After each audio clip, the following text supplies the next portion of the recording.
करवा चौथ की कथा बहुत समय पहले की बात है।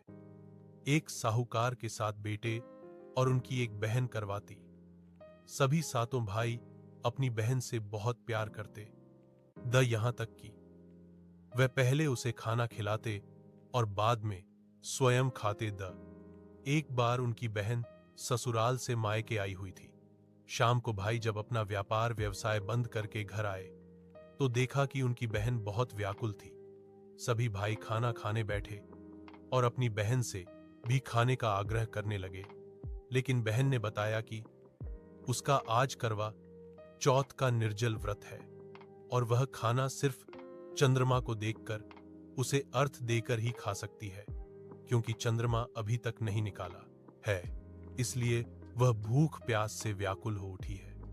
सबसे छोटे भाई से अपनी बहन की हालत देखी नहीं जाती और वह दूर पीपल के पेड़ पर एक दीपक जलाकर चलने की ओटी में रख देता है।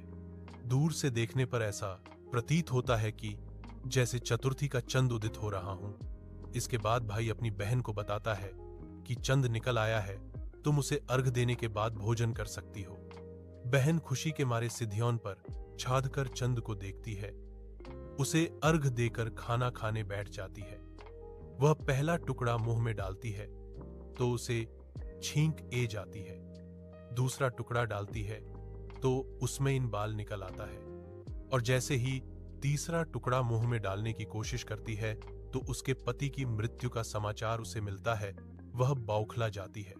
उसकी भाभी उसे सच्चाई से अवगत करती है कि उसके साथ ऐसा क्यों हुआ। करवा चौथ का व्रत गलत तरीके से टूटने के कारण देवताओं से नाराज हो गए हैं और उन्होंने ऐसा किया है।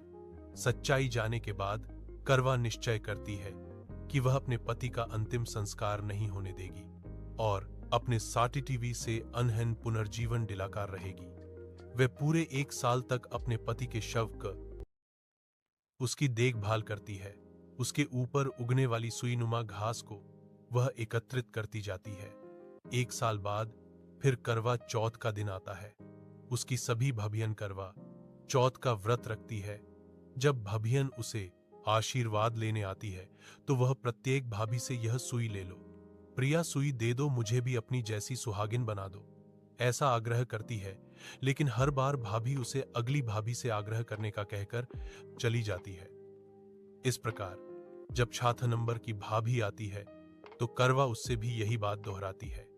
यह भाभी उसे बताती है कि चूंकि सबसे छोटे भाई की वजह से उसका व्रत टूटा था, अतः उसकी पत्नी में ही शक्ति है कि वह तुम्हारे पति को दोबारा जीवित कर सकती है। इसलिए जब वह आए तो तुम उसे पकड़ लेना और जब तक वह तुम्हारे पति को जिंदा ना कर दी उसे नहीं छोड़ना। ऐसा कहकर वह चली जाती है। सबसे अंत में छोटी भाभी आती है।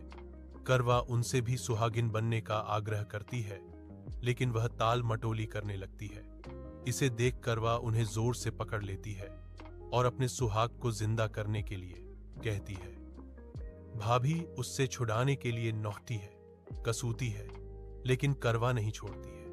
अंत में उसकी तपस्या को देखकर भाभी पासित जाती है और अपनी छोटी उंगली को क्या कर उसमें से अमृत उसकी पति के मुंह में दल देती है। करवा का पति तुरंत श्री गणेश कहता हुआ उठ बैठाता है।